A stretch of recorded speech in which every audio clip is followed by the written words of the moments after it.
Bonjour, aujourd'hui nous allons parler des fonctions réciproques, des fonctions sinus et cosinus sur un certain intervalle. Donc c'est plutôt du cours et puis je vous ferai un petit exercice à la fin.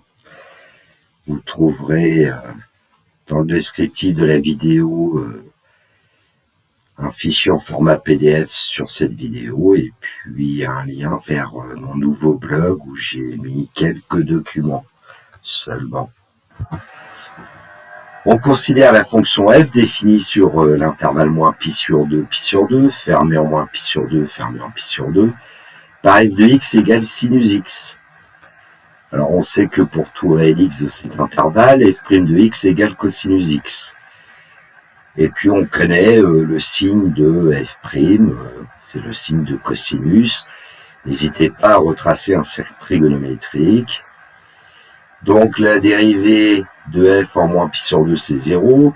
f' est strictement positif sur l'intervalle moins pi sur 2, ouvert en moins pi sur 2, ouvert en pi sur 2. Et f' de pi sur 2 est égal à 0. Ainsi, on a le tableau des variations de la fonction f. Donc on indique les valeurs qui annulent la dérivée, moins pi sur 2, pi sur 2. Et puis la fonction f' est strictement positive sur l'intervalle ouvert. Alors j'ai quand même donné l'image de 0 qui vaut 0, sinus 0, et puis sinus moins pi sur 2 c'est moins 1, sinus pi sur 2 c'est 1. Alors on peut dire aussi que f est continu sur moins pi sur 2 fermé, et strictement croissante sur cet intervalle, d'image moins 1 par f. On peut donc affirmer que f est une bijection de moins pi sur 2, fermé, vers moins 1, 1, fermé, qui a pour réciproque une fonction que j'ai appelée g. Alors comme f est continu sur cet intervalle moins pi sur 2, g est continu sur cet intervalle moins 1.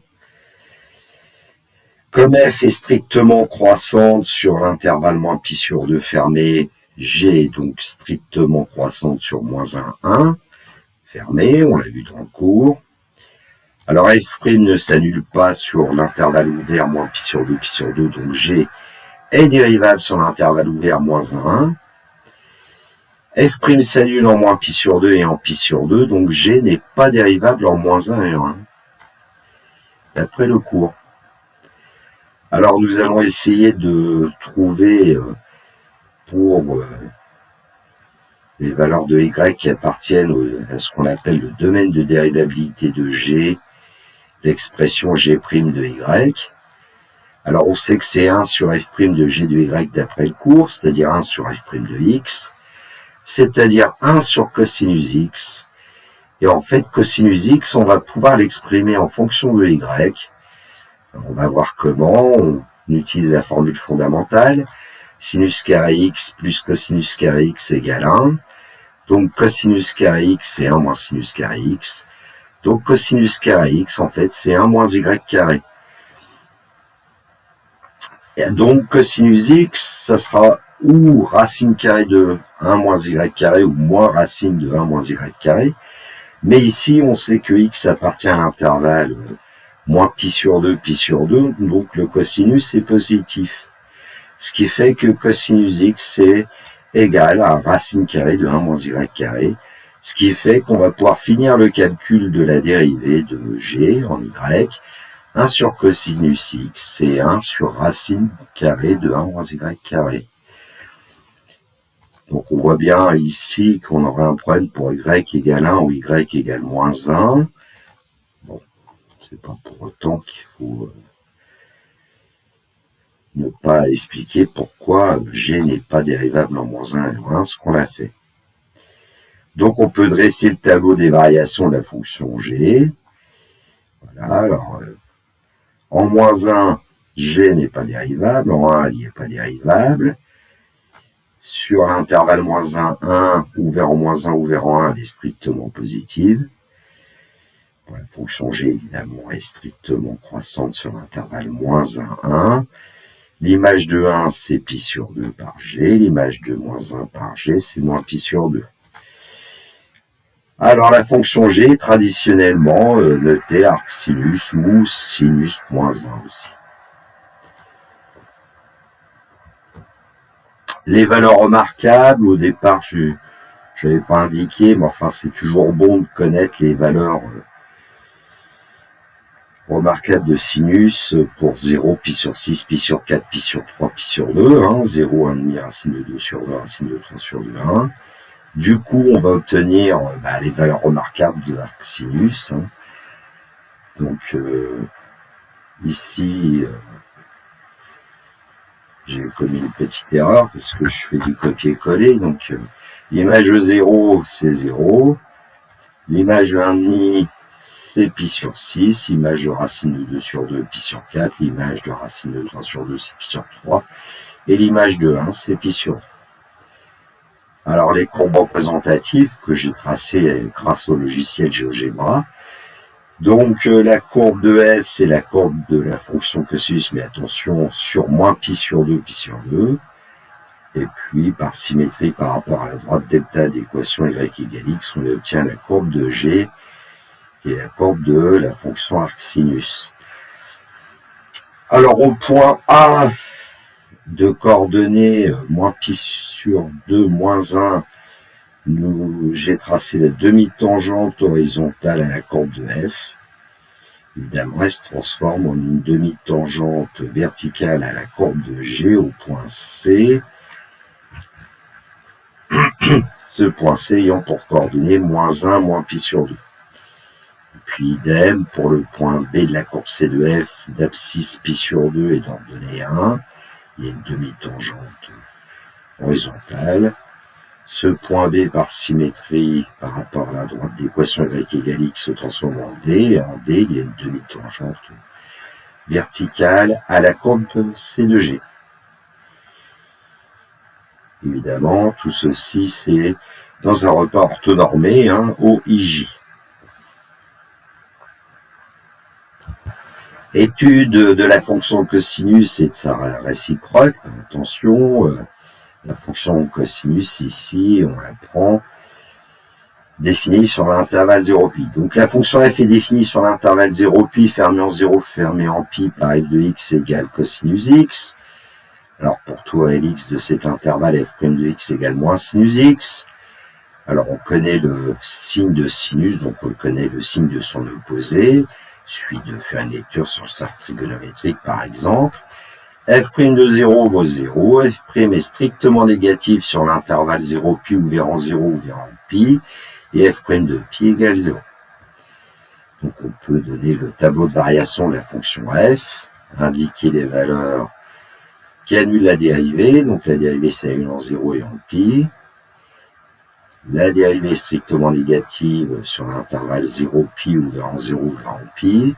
J'ai quand même indiqué pi sur 2, puisque l'image de pi sur 2 par f, c'est 0.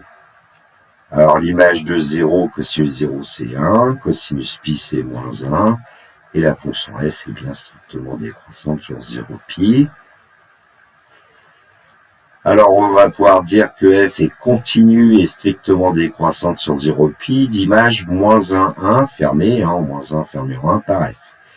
On peut donc affirmer que f est une bijection de l'intervalle 0pi fermé vers moins 1 fermé, qui a pour réciproque une fonction que j'appelle g pour l'instant. Alors f est continu sur 0pi, donc g est continu sur moins 1, ça on l'a déjà dit. Bon, on avait déjà dit que f est continu sur 0pi, on n'a pas dit que g était continu sur moins 1, mais on le sait d'après le cours. Alors f est strictement décroissante sur l'intervalle 0pi fermé, donc g est strictement décroissante sur l'intervalle moins 1 fermé. Au niveau de la dérivée de f, elle ne s'annule pas sur l'intervalle 0pi ouvert en 0 ouvert en pi, donc g est dérivable sur moins 1, 1, ouvert en moins 1, ouvert en 1.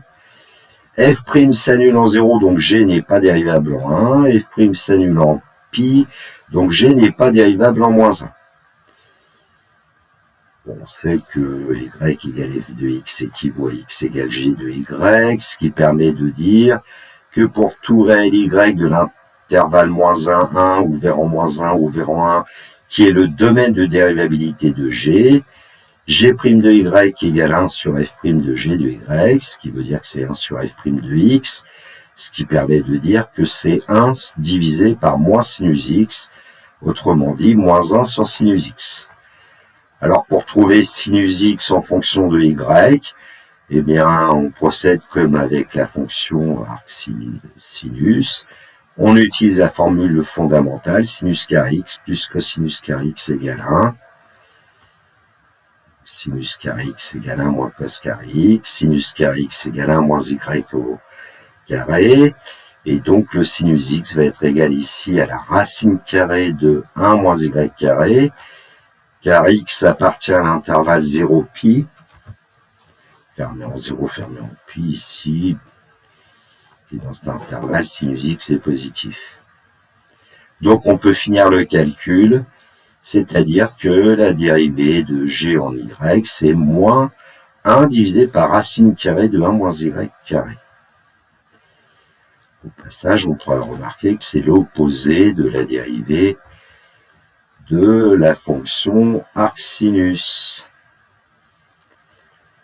Le tableau de variation de la fonction G, on indique que G n'est pas dérivable en moins 1 par une double barre. G n'est pas dérivable en 1 par une double barre.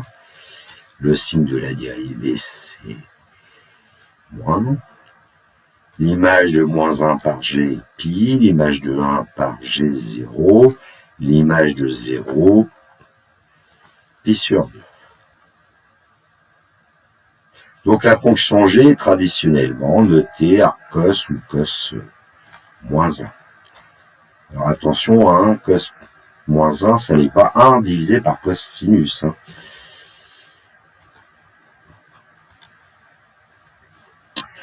Les valeurs remarquables, hein, on doit connaître les valeurs remarquables de cosinus. Cosinus 0, c'est 1. Cosinus pi sur 6, racine carrée de 3 sur 2. Cosinus pi sur 4, racine de 2 sur 2. Cosinus pi sur 3, 1,5. Cosinus pi sur 2, 0, ce qui nous permet d'avoir, par symétrie, des valeurs remarquables pour la fonction arc cosinus. Courbe représentative, hein, j'ai utilisé le logiciel GeoGebra. Donc la courbe de F, c'est la restriction de la fonction cosinus à l'intervalle 0 pi. Le point B a pour abscisse pi pour ordonnée moins 1. En ce point B, à la courbe C de F, il y a une demi-tangente horizontale. Par symétrie par rapport à la droite delta d'équation y égale x, le point B se transforme au point D. Et au point D, il y a une demi-tangente verticale à la courbe de G. Au point J de coordonnées 0, 1, nous avons une demi-tangente horizontale à la courbe de F. Par symétrie par rapport à y égale x, le point J se transforme en le point I de coordonnées 1, 0. Et au point I, nous avons une demi-tangente verticale à la courbe C de G.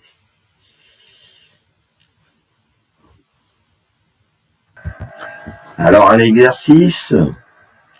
Alors, partie A. On considère les fonctions petit f et petit g définies sur l'intervalle moins 1, 1, fermé en moins 1, fermé en 1, par f de x égale arc sinus x et g de x égale arc cosinus x.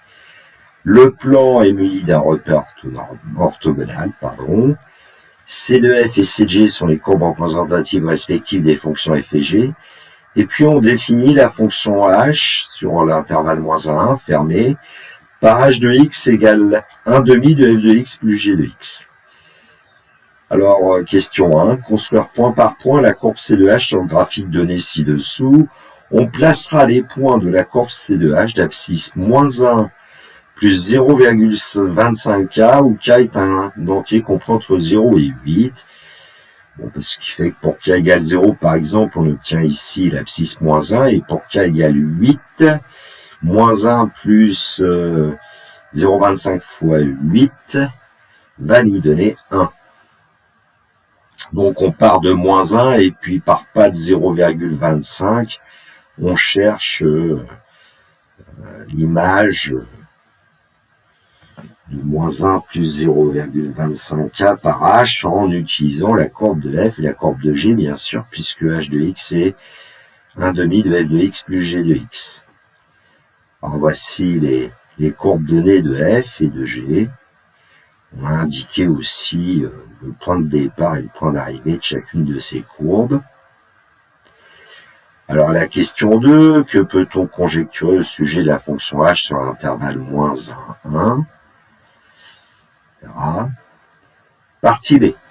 Question A, calcule h' de x pour tout réel x de l'intervalle moins 1, 1, ouvert en moins 1, ouvert en 1.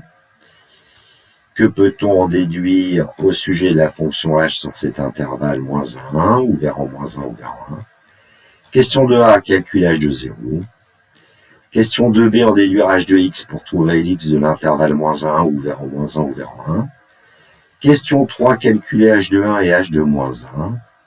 Question 4, que peut-on dire de arc sinus x plus arc cosinus x pour tout réel x de l'intervalle moins 1, 1, fermé en moins 1, fermé en 1.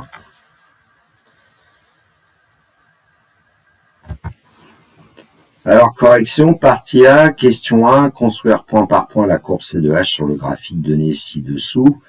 Et on nous demande de placer certains points. Alors déjà, on peut s'intéresser à un point P de la courbe C de F, de coordonnées x, f de x, un point Q de coordonnées x, g de x qui appartient à la courbe C de G. Et on sait que pour tout Lx de l'intervalle moins 1, fermé en moins 1, fermé en 1, h de x c'est égal à 1 demi de f de x plus g de x.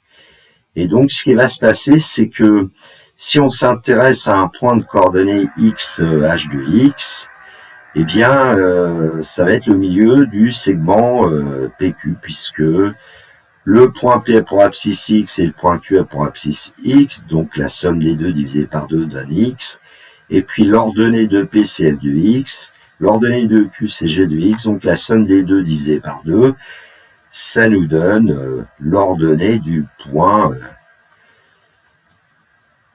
qui sera h de x. Voilà, donc en fait par rapport au, par exemple au point A et au point C, il suffit de représenter le milieu. Alors évidemment, ici, on pourrait utiliser aussi de la géométrie, tracer le segment AC et puis tracer la médiatrice du segment AC à la règle au compas pour obtenir ce point. Bon, enfin, ici, c'est à peu près clair que on peut l'obtenir approximativement. Ensuite, alors on trace le milieu d'un certain segment qui n'est pas tracé ici, qui correspond à l'abscisse moins 0,75, ensuite à moins 0,5, moins 0,25, à 0, 0,25, 0,5, 0,75, 1. Donc on obtient ainsi 9 points. Ces 9 points semblent alignés sur une certaine droite. Laquelle il suffirait par exemple de prendre le point D hein, et le point B. Le point D a pour abscisse 0 et le point B a pour, le point D a pour abscisse 1, mais l'ordonnée c'est 0 et le point B, son abscisse c'est 1 et l'ordonnée c'est pi sur 2, donc le segment BD a pour milieu un point d'abscisse 1 et d'ordonnée la moitié de pi sur 2, c'est-à-dire pi sur 4. Donc en fait, ces points sont alignés sur la droite d'équation y égale pi sur 4. Et puis, voilà, on va faire une remarque. Les courbes C de G, C de F semblent symétriques par rapport à la droite d'équation y égale pi sur 4. Bon. Si vous avez un peu de mal à voir l'axe de symétrie à l'horizontale, vous tournez votre feuille de 90 degrés et puis vous la regardez à la verticale. Bon, deuxième question, que peut-on conjecturer au sujet de la fonction h sur moins 1, fermé en moins 1, fermé en 1 on a le sentiment que cette fonction h est une fonction constante sur cet intervalle et qu'en plus, cette constante, ça a l'air d'être pi sur 4, on vient de le dire, h de x égale pi sur 4. Alors, partie B, question A, calculer h' de x pour tout réel x de l'intervalle ouvert moins 1, 1, parce que les fonctions arcsinus et arccosinus sont dérivables uniquement sur cet intervalle ouvert en moins 1, ouvert en 1. Et donc, h de x, c'est un demi de f de x plus j de x, donc c'est un demi de arc sinus x plus arc cosinus x. Donc h' de x, c'est un demi de 1 sur racine carrée de 1 moins x carré, moins 1 sur racine carrée de 1 moins x carré. Donc h' de x est égal à 0. Question 1b, que peut-on en déduire au sujet de h? Puisque h' de x est égal à 0, pour tout réel x de l'intervalle moins 1, ouvert en moins 1, ouvert en 1, on peut dire que h de x est une constante réelle que j'ai appelée ici. Et donc la fonction h est une fonction constante sur l'intervalle moins 1, 1, ouvert en moins 1, ouvert en 1. De A, calculer h de 0, h de 0, c'est un demi de arc sinus 0 plus arc cosinus 0, un demi de 0 plus pi sur 2, ça nous donne pi sur 4. Et donc, on connaît maintenant la constante C.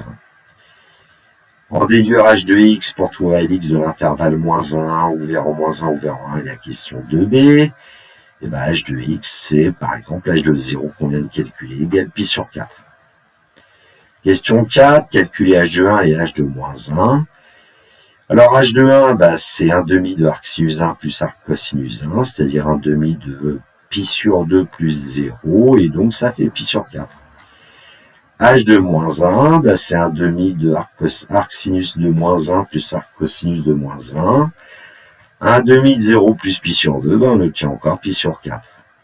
Et donc, qu'est-ce qu'on peut dire de arc sinus x plus arc cosinus x pour tout réel x de l'intervalle moins 1, fermé en moins 1, fermé en 1? Pour tout réel x de cet intervalle, h de x est égal à pi sur 2, et donc arc sinus x plus arc cosinus x, qui est 2 fois h de x, est égal à pi sur 2, et voilà une jolie formule qui relie arc sinus x et arc cosinus x pour tout réel x de l'intervalle moins 1, 1. Alors, pour finir, un petit complément.